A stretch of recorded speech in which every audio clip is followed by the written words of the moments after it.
14 अप्रैल 1912 Titanic को multiple ice warning मिले थे।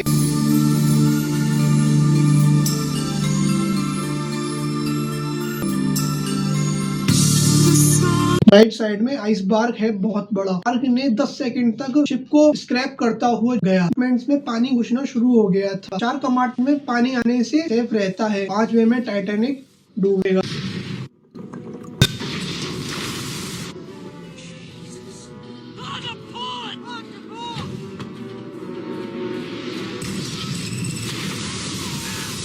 दो बज के 17 पर टाइटैनिक शिप की लाइट बार बार बुझती और जलती है। टाइटैनिक अगला हिस्सा पानी की तरफ जा चुका था। वहीं पिछला हिस्सा कुछ देर तक पानी के ऊपर तैरता रहा।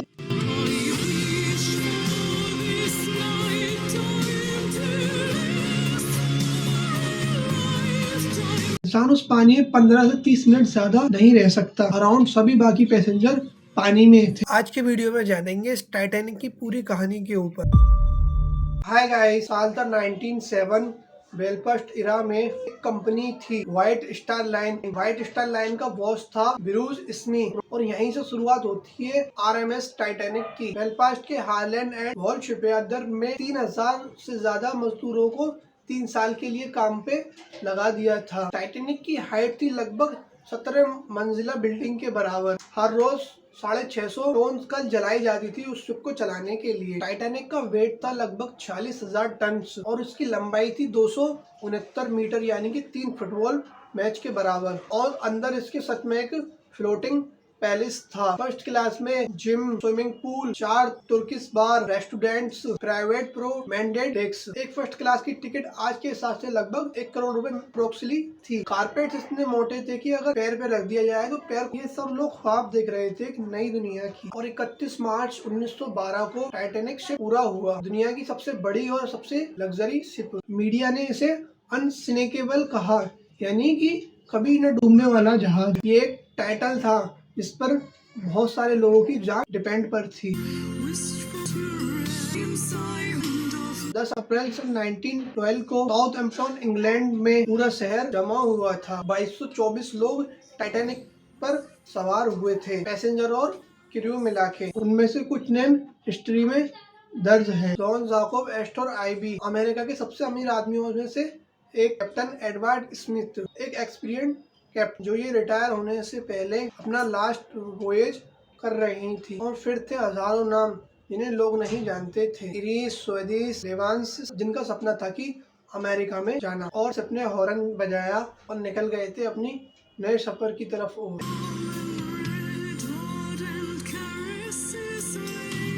पहले 4 दिन सब नॉर्मल था। तब डांस कर रहे थे, बड़ा खाना और कार्ड्स गेम खेल रहे थे। फर्स्ट क्लास के लोग कैंपेज पी रहे थे। थर्ड क्लास के लोग देख पर खड़े होकर समुद्र देख रहे थे। लेकिन एक चीज थी जो कि सब कुछ बदलने वाली थी। 14 अप्रैल 1912 आज रात सब कुछ डिसाइड होने वाला था। दिन में टाइटैनिक को मल्टीपल आइस वार्निंग मिले थे। दूसरे सबसे वायरलेस टेलीग्राफ के जरिए। एक वार्निंग थी कैलिफोर्निया से, एक बाल्टिक से और कैरोनिया से। मतलब नॉर्थ अटलांटिक में आगे बड़े बड़े आइस वर्ग है। कुछ लोग कहते हैं कि कैप्टन को लगता था कि इतना बड़ा जहाज इन सबको झेल जाएगा। कैप्टन स्मिथ ने वार्निंग देखी मगर इसे इग्नोर कर दिया था। पायलट ने स्पीड कम नहीं की थी। जो भी हो, टाइटैनिक चल रहा था 22 नॉट्स की स्पीड से, एक ऑलमोस्ट फुल स्पीड में। इस रात के अंधेरों में, और ऊपर चांद भी नहीं था, सिर्फ सितारे ही दिख रहे थे। बिल्कुल तो मैं बिल्कुल काला साया। 11:40 पर क्रू में शिप के ऊपर 2 आदमी थे, फ्रेडरिक फ्लीट और रिगनाइट ली। पहले 3 दिन सब ठीक था। 10, 11 और 12 के क्लेम था कि वेदर ब्यूटीफुल था, लोग देख पे घूमते हैं। 14 अप्रैल 1912 की रात, आसमान साफ था, तारे थे लेकिन कोई चांद नहीं। कि एक क्रूशियल डिटेल है, क्योंकि चांद के बिना कोई आसपास पर कोई रिफ्लेक्टिव लाइट नहीं पड़ती है, कोई वाइट ग्लेमर नहीं, सिर्फ अंधेरा ही अंधेरा। नॉर्मल वेव किसी भी ऑब्स्टेकल के अराउंड ब्रेक होती है और उस ब्रेकिंग से आप दूर से भी देख सकते हैं सामने कुछ है। क्रू नेस्ट पे थे, यानी कि टेंट के ऊपर। फ्रेडरिक फ्लीट और रेगिनाइट ली। रात के 11:40 पर टेम्परेचर 0 डिग्री सेल्सियस के नीचे। और फेरे में फ्लीट ने कुछ देखा। अंधेरों में एक बड़ा शैडो था सामने। फ्लीट ने फोन उठाया और ब्रिज को कॉल किया। उसने 3 शब्द कहे, आइस बार राइट साइड में आइस बार है बहुत बड़ा। टाइटैनिक ने आइस बार को मिस नहीं किया। जैसे ही पायलट ने पूरी ताकत से आइस बार को गलत साइड की तरफ मोड़ दिया, आइस बार ने 10 सेकंड तक शिप को स्क्रैप करता हुआ जग गया। इतने छोटे वक्त ने सबसे बड़ी ट्रेजेडी रच दी थी। पहले 5 कम्पार्टमेंट्स में पानी घुसना शुरू हो गया था। 4 कम्पार्टमेंट में पानी आने से सेफ रहता है, 5वें में टाइटैनिक डूबेगा। ब्रिज ने फर्स्ट ऑफिसर को विलियम मर्डॉक ने इमीडिएटली ऑर्डर दिया कि यानी कि फुल स्टॉप। इंजीनियर हालवेस्ट ने दिया पूरी ताकत से। सिर्फ 37 सेकंड मिलते हैं टाइटैनिक को टर्न करने के लिए, मगर वो 37 सेकंड काफी नहीं थे। 11:40 पर 14 सेकंड पे आइस बार ने टाइटैनिक को राइट साइड में स्किम किया, यानी घिसटता हुआ जा रहा था टाइटैनिक बर्फ के बड़े पहाड़ से। ऊपर के कुछ लोगों ने शुरुआत में कुछ महसूस किया था, थोड़ा वाइब्रेशन, बस कुछ। आर्किटेक्चर थॉमस एंड्रू ने खुद टाइटैनिक डिजाइन की थी। उसने कैप्टन स्मिथ को बताया कि टाइटैनिक 2 घंटे 40 मिनट ही टिक पाएगा। उसमें 2224 लोग थे। अब आगे क्या होना था, तो बने रहिए वीडियो में जानेंगे। रात के 12:05 पे कैप्टन स्मिथ ने अनाउंस किया कि लाइफ बोट निकाली जाए, लेकिन यहाँ एक प्रॉब्लम थी। लोग कन्विंस ही नहीं हो रहे थे कि टाइटैनिक शिप डूबेगा।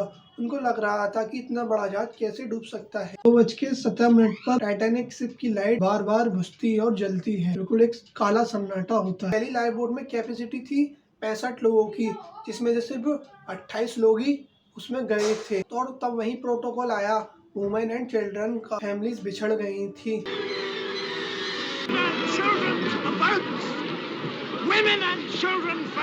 उनकी वाइफ को बोट में बिठा दिया गया था। उनके हस्बैंड टाइटैनिक शिप में ही थे। बच्चे माओ के हाथ से छीन के बिठाए गए थे। 8 म्यूजिशियन ने जब तक म्यूजिक बजाया जब तक उनसे हो सकता था।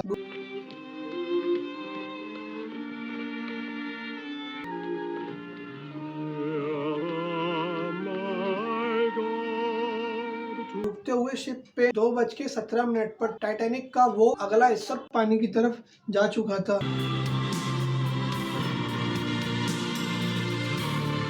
वहीं पिछला हिस्सा कुछ देर तक पानी के ऊपर तैरता रहा। इंजीनियर ने एक आखिरी ग्राउंड की आवाज दी थी। 2:20 पे टाइटैनिक टूट गया है 2 हिस्सों में।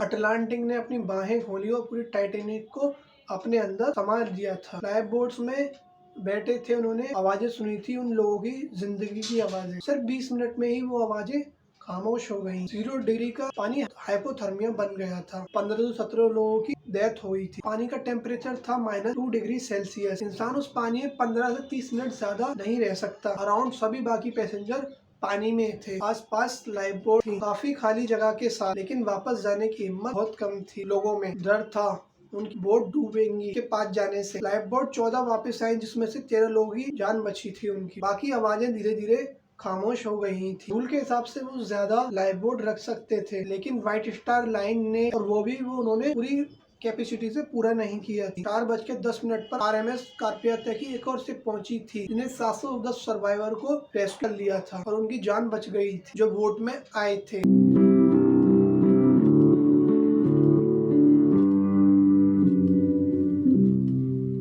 अब 15 से 17 लोग नहीं रहते हैं। जब करापातिया न्यूयॉर्क पहुंची तो 18 अप्रैल 1912 को हजारों की संख्या में भीड़ थी। आज टाइटैनिक के ब्रेक 3800 मीटर नीचे नॉर्थ अटलांटिक के अंधेरों में है। In the depths of the Atlantic lies the wreck of the Titanic. But more than a century after the ship sank, new technology is created from more than 700,000 underwater in its voyage. 1985 में Robert बेलेंड ने ढूंढा था उसे समुद्र में जाकर नीचे, और वो आज भी वही है और धीरे धीरे वो नष्ट हो रही है। कुछ साल बाद वो हमेशा के लिए खत्म हो जाएगी। और इसका सबसे बड़ा दावा और सबसे बड़ा गुरूर था कि ये शिप डूबेगा नहीं, अनसिंकेबल, यानी कभी ना डूबने वाला जहाज। आई होप आपको आज वीडियो पसंद आई हो तो गाइस लाइक करके जाना, चैनल पे नहीं तो सब्सक्राइब भी कर लेना। और मैंने एक और ऐसी वीडियो बनाई है टाइटैनिक सबमरीन के ऊपर, तो आप यहाँ क्लिक करके देख सकते हो। Thanks for watching.